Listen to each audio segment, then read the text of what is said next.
صباح الخير لكل مشاهدين الام تي في.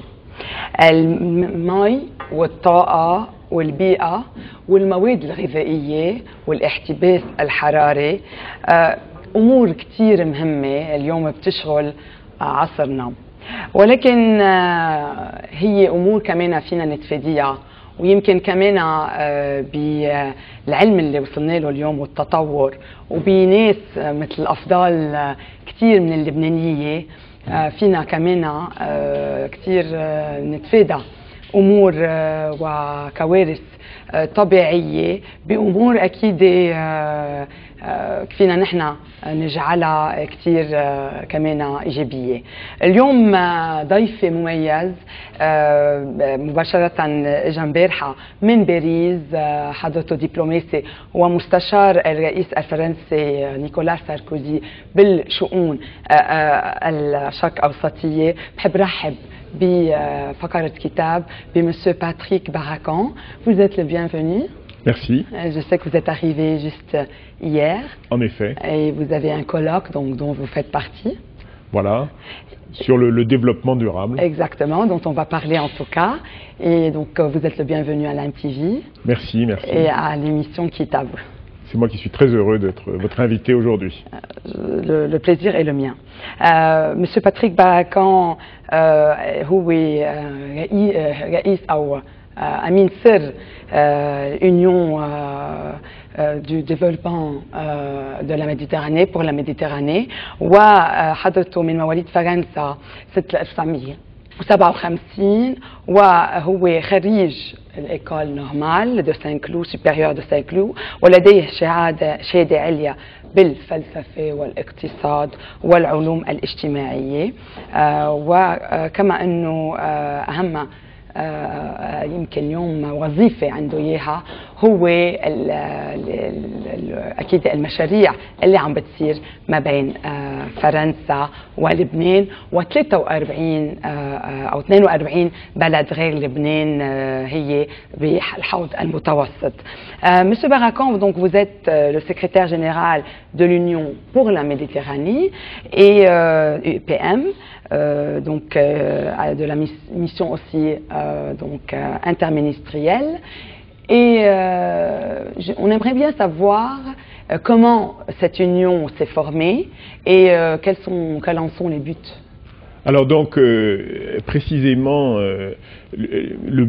l'Union pour la Méditerranée a été lancée par une initiative française en juillet 2008, qui a évidemment été préparée à partir du début de la mandature de Nicolas Sarkozy, a été préparée et a réuni finalement 43 pays, maintenant 44 avec très bientôt la Libye, qui sont tous les pays de l'Union européenne et tous les pays autour de la Méditerranée, sans exception aujourd'hui. Donc j'en profite pour préciser que la France a porté ce projet dès son début, mais qu'aujourd'hui ce projet est arrivé à maturité du point de vue des institutions, et par conséquent je ne suis pas le secrétaire général de l'Union pour la Méditerranée, puisque ça c'est le rôle d'un diplomate marocain, l'ancien secrétaire général du ministère des Affaires étrangères du Maroc, monsieur Youssef Amrani, et il y a un siège à Barcelone avec déjà une équipe, et moi je ne suis que modestement le fonctionnaire français en charge avec une équipe d'une dizaine de personnes, dont certains d'ailleurs sont aussi ici au Liban avec moi, en charge donc de l'effort français, de la coordination de l'effort français en direction de l'Union pour la Méditerranée. Exactement. سألته أكيد هو الاتحاد من أجل المتوسط اللي عم بيخبرنا إنه أكيد بناه الرئيس الحالي نيكولا ساركوزي، وهو بضم البلدان أكيد الاتحاد الأوروبي وكل البلدان اللي موجودين على الحوض المتوسط ومنهم لبنان، وهو أكيد المسؤول بفرنسا عن هذا الموضوع، وبيشتغل كتير أكيد مع ناس بلبنان. بحب أذكر منهم الصديق واللي بنفتخر فيه بلبنان دكتور فادي قمير. Je suis en train de dire que aussi vous coopérez avec docteur Fadi Qmer, que nous respectons beaucoup et dont nous sommes très fiers, nous les Libanais. Alors oui, absolument. Donc aujourd'hui, il est en fait la véritable cheville ouvrière de ce forum du développement durable à laquelle il nous a invités. Et nous avons été très heureux de répondre à cette invitation. Donc forum du développement durable dans lequel d'une certaine façon la France a une petite part puisqu'il est organisé à la fois par le forum francophone des affaires du Liban et l'école supérieure des affaires, donc voilà, l'ESA. Mais donc c'est tout à fait essentiel et effectivement au sein de l'Union pour la Méditerranée, en particulier, mais pas seulement pour le développement durable, le Liban a un grand rôle, un rôle très moteur. Donc, quelle est la place aujourd'hui de la Méditerranée dans la mondialisation, disons au niveau du développement durable et au niveau aussi, bien sûr, de l'économie?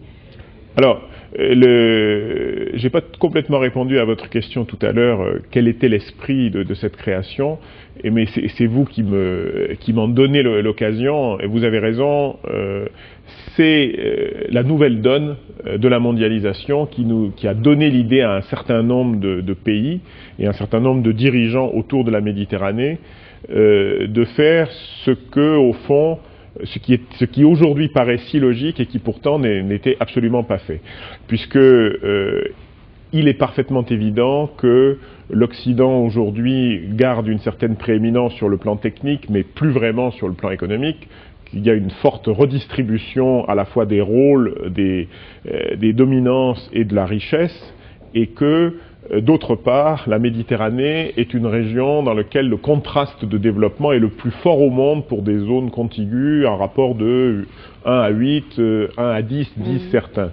Et donc l'idée fondamentale, c'était que pour remettre ensemble ce qu'il a été historiquement, et qui pourtant est aussi divisé autour de la Méditerranée, la voie diplomatique, la voie politique était certes à poursuivre, mais qu'il manquait quelque chose. C'était tout simplement des projets très concrets, mais suffisamment importants, suffisamment massifs, pour faire que les gens se retrouvent et puissent se parler, pas seulement dans des conférences de diplomates où finalement les conclusions ne sont pas toujours faciles à atteindre, mais autour de véritables réalisations, et c'est ce que nous faisons. Exactement. Et donc, vous dites combien les pays de la Méditerranée jouent un rôle important dans la mondialisation, mais le rôle du Liban à lui seul, on aimerait bien en parler aujourd'hui. Alors, vous savez, les pays de la Méditerranée jouent un rôle important dans la mondialisation, ça dépendra d'eux. C'est pas du tout sûr, et ça n'est pas gagné d'avance par rapport à l'Inde, par rapport à la Chine, par rapport à l'émergence du Brésil, par rapport de manière plus générale à l'Amérique latine. Vous voyez les difficultés dans lesquelles l'Europe se débat pour essayer de défendre sa monnaie dont personne ne doutait il y a encore une année, ou mettons 2 années. Et puis, pour ce qui est de la rive sud de la Méditerranée, il y a un grand nombre de changements politiques dont le sort n'est pas encore complètement clair, et donc je pense que tout dépend de nous, hein, mais rien n'est gagné. Quant au Liban, alors le Liban, il a pour nous un rôle absolument remarquable de moteur, c'est-à-dire que au Liban, en particulier dans le domaine du développement durable, qui est le thème principal de ce colloque, il y a un certain nombre d'idées, et c'est un fait, extrêmement innovantes, qui est très bien mise en œuvre, parce qu'au Liban, il y a énormément de compétences, et beaucoup d'intérêt pour le développement durable, quelque chose que j'ai découvert il y a assez peu de temps, en fait, ce qui fait que des projets aussi originaux que l'exploitation des résurgences en mer, les résurgences d'eau douce en mer, ou dans un tout autre domaine, mais toujours dans le développement durable, la reforestation, sont des choses qui sont parties du Liban dans des cadres à la fois institutionnels et techniques qui ont été très bons. Et donc nous avons proposé au secrétariat de Barcelone d'en faire des thèmes Union pour la Méditerranée, parce que nous les avons trouvés assez exemplaires pour pouvoir être généralisés. Et comme vous nous avez dit avant, les Libanais sont des gens énergétiques, ambitieux, donc, qui vraiment sont sérieux pour ces projets-là, n'est-ce pas? Voilà, c'est-à-dire il y a énormément de compétences, d'abord, et il y a ensuite effectivement beaucoup de dynamisme et de capacité de mener des projets à bien. C'est une particularité du Liban, avec une société civile aussi très puissante. On n'attend pas tout de l'État, vous savez bien, au Liban. Sûr. Et on s'est habitué à vraiment être donc on compte sur soi. Voilà, on se prend en main, et du coup pour l'Union pour la Méditerranée, en fait, c'est un modèle, parce que l'Union pour la Méditerranée, c'est quelque chose qui n'attend pas tout de l'État non plus, c'est ouvert à la société civile. Exactement. Donc au Liban, on trouve quelque chose qui est très conforme à la philosophie d'origine. كنت عم بقول له اكيد دور لبنان عم بيقول كثير مهم بالاتحاد من اجل المتوسط، وعم بقول قد ايه اللبنانيه مندفعين وعندهم الطاقه الإيجابية وكتير كمان شغالين وعندهم يعني كل المهارات تينجحوا بهالمشاريع المهمة، ومش كل البلدان عم بيقول هي عم بتساهم بهالتطور، ولكن لبنان هو من البلدان الأكثر فينا نقول حركة Donc vous êtes là dans le cadre d'un colloque, comme vous avez dit, organisé par le Comité national libanais du Forum francophone des affaires sur le thème de pour une gestion durable de notre territoire. Ce colloque donc inclut beaucoup de sujets très importants, dont l'eau, l'énergie, l'environnement, l'alimentation, le réchauffement climatique, l'urbanisation, la biodiversité.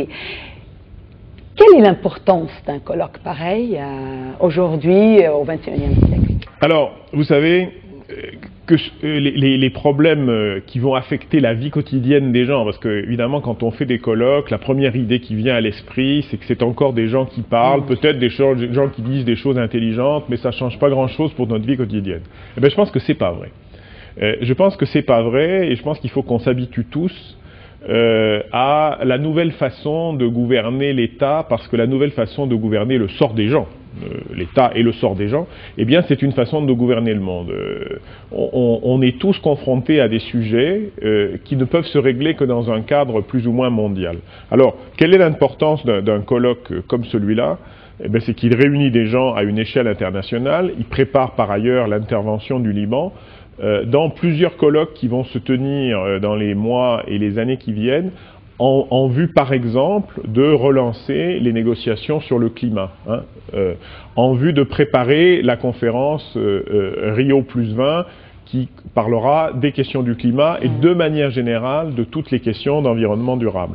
C'est-à-dire, c'est très important d'échanger à la fois des constats, des solutions partielles et des thématiques de ce genre, parce que ce n'est que en se parlant, en faisant des conférences et en s'y préparant, en s'y confrontant, qu'on peut espérer arriver à des conclusions pratiques d'une certaine efficacité dans les conférences mondiales. Et ces conférences mondiales, elles sont souvent décevantes. Nous savons tous que Copenhague, elles n'aboutissent pas toutes. Copenhague n'a pas tout à fait donné les résultats qu'on en espérait, au moins sur le plan quantitatif.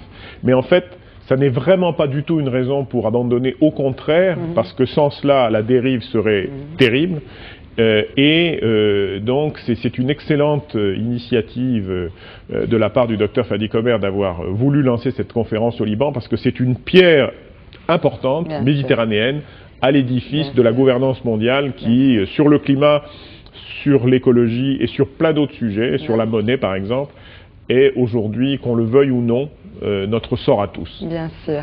عم بيقول قد ايه أهمية المحاضرة اللي عم نظمها دكتور فادي قمير واللي هو موجود كرمال على هاليومين، وعم بيقول قد ايه كمان كنت عم بقول قبل انه مثال لبنان لهم، لانه بيتكل اللبنانيين بيتكلوا على نفسهم مش على الحكومة، وهذا الشيء هن كثير كمان بيحترموه، هن كمان بيتكلوا على انفاسهم ومهاراتهم اكثر من على الحكومة بالاتحاد. وعم بيقول قد ايه كمان هل المحاضرة اليوم بلبنان بتساهم بحضور لبنان براي المحاضرات مثل محاضرة بالبرازيل المهمة اللي رح تصير قريبا. Donc le monde entier fait face à des crises économiques partout dans le monde, en Europe, aux États-Unis, en Asie, au Moyen-Orient. Donc comment le développement durable peut-il contribuer à maintenir un certain équilibre économique ou peut-être à prévenir des catastrophes économiques? Alors, tout simplement parce que le développement durable, c'est les emplois de demain. Et peut-être même, dans une certaine mesure, les emplois d'aujourd'hui. Si je me concentre sur quelque chose qui quantitativement est très important, même si peut-être ça n'est pas tout le développement durable, il ne faut pas s'y limiter, c'est la question de l'énergie. Nous sommes en train de créer une nouvelle filière énergétique. Depuis le 19e siècle, nous vivons sur les ressources fossiles, de manière générale, le pétrole, le gaz, le charbon, la lignine, etc. Nous avons, dans le cours du XXe siècle, pour le meilleur et aussi beaucoup pour le pire, mobilisé la filière nucléaire et les forces de l'atome. Aujourd'hui, ce qui paraissait l'idée de savant fou il y a encore 30 ans est en train de devenir une réalité concrète. Les énergies renouvelables et surtout l'énergie solaire sont en train d'arriver à des coûts de l'énergie qui rendent tout à fait envisageable leur utilisation en masse. Bien sûr. Et le plan solaire méditerranéen, je reviens à l'Union pour la Méditerranée, le plan solaire méditerranéen a fait intervenir un nouveau principe vis-à-vis des énergies renouvelables. Jusqu'à présent, les gens qui pensaient énergie renouvelable pensaient beaucoup local, ce qui est vrai, ce qui est tout à fait intéressant, c'est-à-dire on a une éolienne pour servir des besoins locaux, on a des panneaux solaires pour servir des besoins locaux, etc. Aujourd'hui, ce que propose l'Union pour la Méditerranée, ce qui n'est pas du tout exclusif, bien entendu, de l'idée précédente, c'est au contraire de servir des besoins européens avec du soleil du Sud. Et pour cela, de structurer complètement la Méditerranée. Si on arrive à faire ça entre nous, entre la rive nord et la rive sud de la Méditerranée, puisque ça concerne toute la Méditerranée, si on arrive à faire ça, on changé physiquement l'espace. Vous voyez, entre la France et l'Angleterre, historiquement, maintenant il y a un tunnel et ça change un peu les choses dans l'esprit des gens.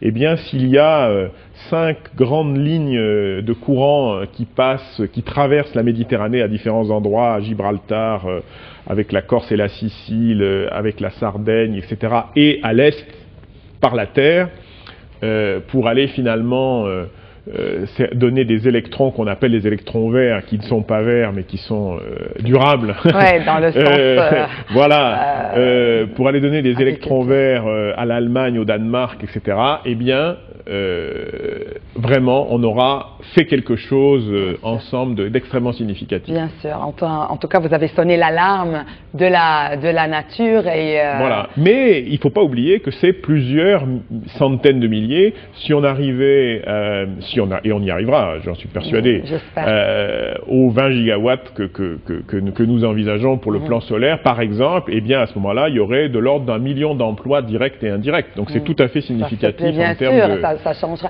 Ça sera peut-être une révolution économique. C'est une révolution économique comme toutes les révolutions énergétiques. Exactement.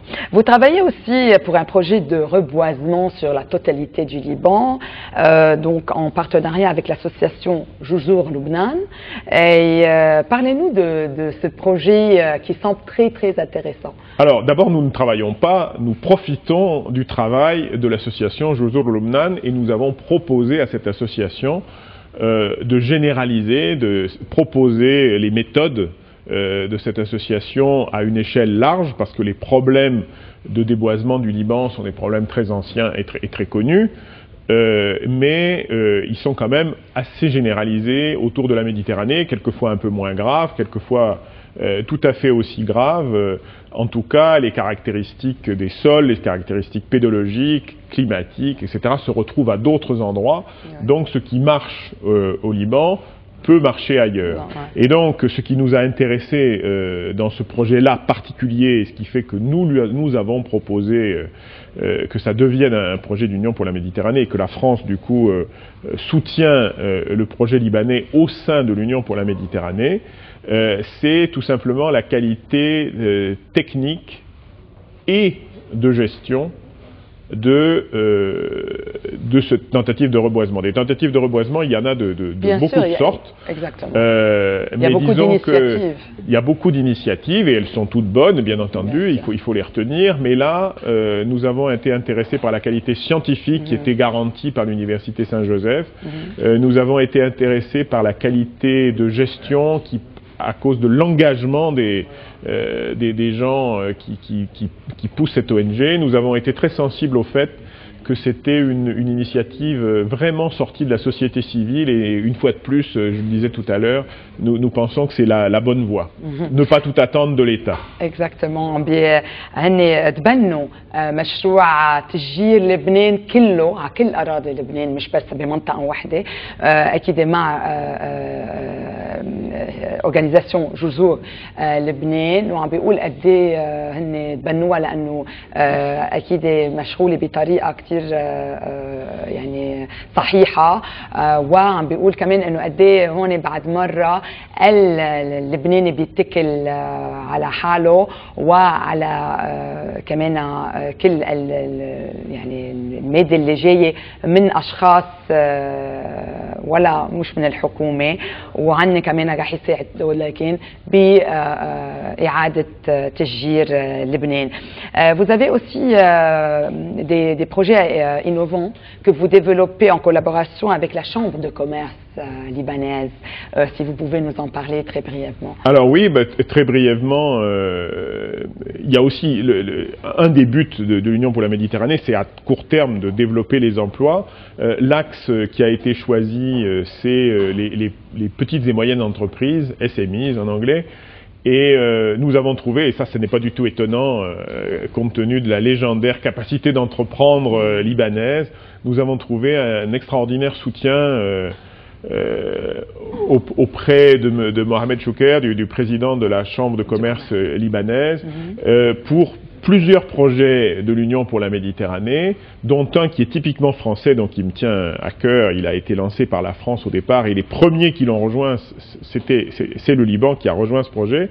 C'est ce qu'on appelle un fonds d'amorçage, c'est-à-dire de l'argent, pas beaucoup d'argent, mais donné à un stade très précoce, à des entrepreneurs qui se lancent dans des secteurs innovants. Ça peut être les nouvelles technologies, ça peut être de la biologie, ça peut être beaucoup de choses différentes. Donc vous donnez des chances à tous les innovateurs, il s'agit de donner les génies, des chances. Voilà.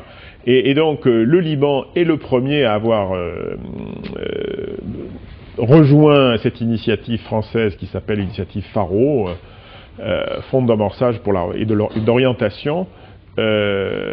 Et nous avons de grandes ambitions pour 2012. Nous avons des grandes ambitions en 2011, mais nous avons aussi de grandes ambitions pour 2012. Vous avez un plan bien chargé. Nous avons un plan très chargé, voilà. En tout cas, nous vous en remercions et nous remercions bien sûr la France pour toute la collaboration.